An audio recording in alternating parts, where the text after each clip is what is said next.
H refresh റേറ്റേ കിട്ടത്തുള്ളൂ. അത് ഒന്നാമത്തെ കാര്യം. രണ്ടാമത്തെ കാര്യം, ഐഫോൺ 13 പോകുമ്പോൾ നിങ്ങൾക്ക് സിനിമാറ്റിക് റെക്കോർഡ് ചെയ്യാൻ പറ്റും. പക്ഷേ ഐഫോൺ 13 സിനിമാറ്റിക് ആദ്യമായിട്ട് ഇൻട്രൊഡ്യൂസ് ചെയ്തത് കൊണ്ട് 13 അല്ലെങ്കിൽ 13 പ്രോവിൻ്റെ സിനിമാറ്റിക് 1x എന്ന് പറഞ്ഞാൽ അത്ര ആക്യുറേറ്റ് അല്ല.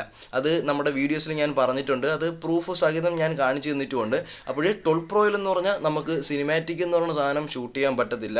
അപ്പം 13 നിങ്ങൾ വാങ്ങിച്ചതിന് ശേഷം ഒരു 30 FPS നിങ്ങളൊരു സ്റ്റാറ്റിക് ഫ്രെയിം മാത്രമേ, അല്ലെങ്കിൽ ഒരു മൂവ്മെൻറ്റ് വലുതായിട്ടില്ലാത്ത ഒരു സംഭവം മാത്രമേ അതിൽ റെക്കോർഡ് ചെയ്യാൻ പറ്റത്തുള്ളൂ 1x.